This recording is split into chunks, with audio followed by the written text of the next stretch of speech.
Welcome to Heat Checks and Hail Marys. This is Mike Cagley. Wanted to talk a little bit about two big things going on at Illinois this week. First up is Luke Altmyer is poised to soar up the rankings of all-time Illini quarterbacks. And in the basketball side, could we be seeing Kofi Part 2? Well, the Illini are preparing for football. You see Coach Bielema with his feet up at a beautiful destination vacationing. If the Illini are going to build on last year's fantastic success, there's one really big factor that needs to be in place. And of course, this isn't going to shock anybody, but it's the performance of Luke Altmyer, the Illini quarterback returning for his third season. He's the man that defenses are going to key upon. If you want to slow down the Illini, you're going to have to figure out how to slow down Luke Altmyer. Now, Altmyer looks really ready to go. But where does he stand when you look at Illini legends like Tony Eason, Jack Trudeau, Jeff George, Kurt Kittner, Juice Williams, and Nathan Scheelhaus? Well, shockingly, with a solid season, Altmyer is going to make some noise and he is going to shoot up the all times record list. And with a great season, he can have a lasting impression on Illini football. Then again, the way the Illini have won under Luke Altmyer, he's actually had a double effect. He's had his performance on field statistically as a quarterback, which has been very good. And the man's also won games. So overall, he's an important factor. Let's go to Hail Mary number one. What is in reach for Altmyer if he matches last season's performance?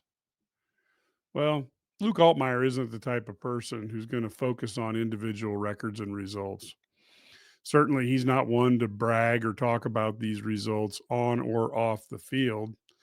Therefore, it is easy to be surprised by the fact that Altmyer is poised to write his name on the Illini all time quarterback leaderboards at Illinois.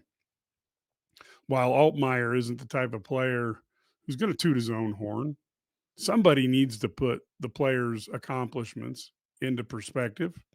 That's where I come in.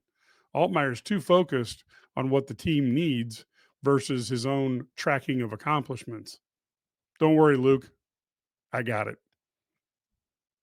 Last year, Altmyer threw for 2,717 yards, had 22 touchdowns on 347 pass attempts. He also rushed for another 217 yards and 4 touchdowns and some key first downs. Not a bad year for Altmyer, who enters the 2025 season with 1 year of eligibility left. Now, next year, if he were to throw for 3,000 yards and match his 22 touchdowns, let's take a look at what that would do for his status amongst Illini greats. In passing yards, Altmyer would have 7,600 career passing yards at Illinois with a 3,000-yard season. This would vault him up to number 5 on the all-time list behind Juice Williams, who has 8,037 yards, and just ahead of Jason Verduzco at 7,532. Either way you cut it, that's an impressive feat.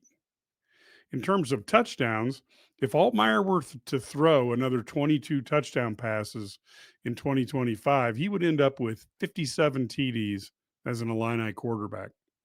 That would be good enough to move him up to number 2 behind Kurt Kittner, who's out ahead of everybody with 70 touchdowns thrown, and just ahead of Juice Williams again at 56 TDs. Luke could just slide right past him on the list.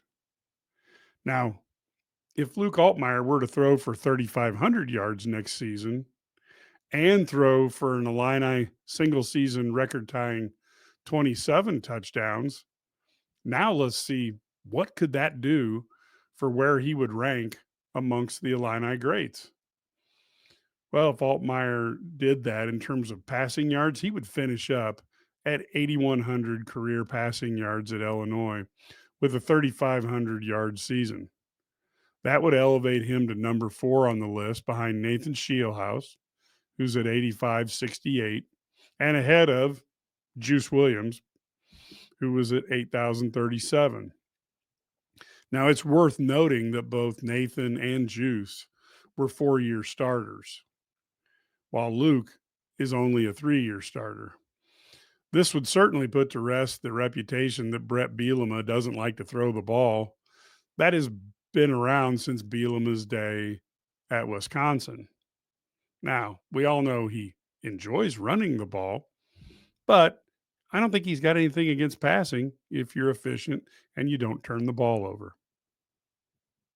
Now, in terms of touchdowns, if Altmyer were to throw 27 touchdown passes this season, not only would he tie the single season record, but he would end up with 62 touchdown passes thrown at Illinois.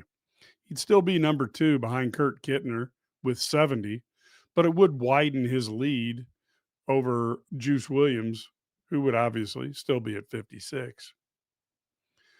Altmyer's done two things that really don't show up in a box score. And while on the field performance is king, these two accomplishments are impressive, and they've been critical to the Illini's ongoing success. First thing is Luke Altmyer came to Illinois when the program desperately needed a good quarterback. They needed elevated quarterback play to get the team out of its puddle of mediocrity, if it can even be called mediocrity. And he has performed well in this role. Huge thanks to him for stabilizing the quarterback position and giving Brett Bielema time to recruit a very deep quarterback room to follow Altmyer. Luke Altmyer also made the decision to stay at Illinois when he could have transferred to another team for more money. Luke made a huge statement. The statement was that he'd rather play at Illinois, and sometimes money isn't the number one goal of a player. And because he decided to stay, he's now in a position to help duplicate the Illini success of 2024. And if he's successful and the team does well, he will set records for himself and put himself amongst the greats at the University of Illinois playing quarterback. Altmyer is clearly one of the unsung heroes of college football. The 2025 season gives him a chance to make his mark, but not just at the University of Illinois, but nationally, as the Illini try to follow up a 10-win season with high hopes for another excellent campaign. Those who didn't think much of Luke Altmyer or just overlooked him may find out that that's a name they should have remembered. Heat check number 1, King Kofi, part 2. When Kedrick Prince, the Illini director of recruiting, wrote his Marcus Ponder article earlier this week, I must admit I was excited.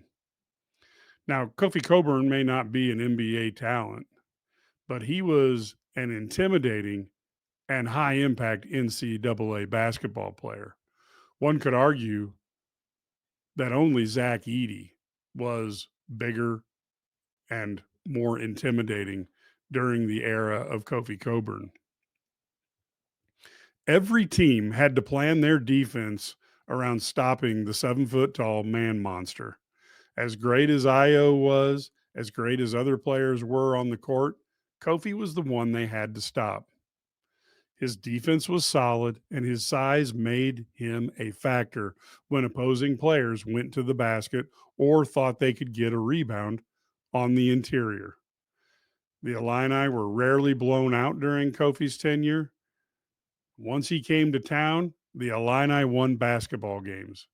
He was a double-double machine, and he would have had a chance to rewrite the NCAA record books had he stayed on for his full 4 years plus the COVID year. Now, don't argue with me about the logic of the COVID year because I don't really understand it. But nonetheless, the COVID year existed and Kofi could have used it. With him around for 5 years, the record books would look significantly different today. Now, Kofi and Io helped Brad Underwood return the Illini basketball program to a position of national relevancy had been lost. The Illini had been exiled to the island of irrelevance by the tenure of John Gross. And as an Illini fan, it was a huge, huge positive to see what Brad Underwood could do with players like Kofi and Io. I will forever be thankful to both of their players for their contributions to the program and elevating the program. Now that comes up now to Marcus Ponder. Well, when I read Ked's article, I went back in and started looking at film again of Ponder, and it's amazing. He's 6'11" and 280 pounds because he lost 30 to 40 pounds to get back into shape. He is aggressive, and he has a motor that appears to surpass Kofi's. Ponder is powerful, and he moves very lightly on his feet. When you watch his film, he is the catalyst for Kofi flashbacks. I had several while watching his films. He really does inspire visions of Kofi dominating in the lane for the Illini. Ponder loves the high powered dunk. He goes after rebounds hard. I would certainly sign up for a few seasons of similar play. If you watch his films, wouldn't you? I have no idea if the Illini will be able to land him against competition like teams such as Texas, the Kings of NIL, Florida State, or even Indiana. But Orlando Antigua was a key player in landing Kofi Coburn. Maybe he can get another big, imposing center to come and play for the Fighting Illini. You learn a lot of things covering college basketball. One thing you do learn is don't bet against Orlando Antigua when it comes to landing difference makers. Now, I can't wait to see how this recruitment turns out, but I'm all in for King Kofi Part 2, or if he feels better about it, we can call it Marcus Ponder Part 1.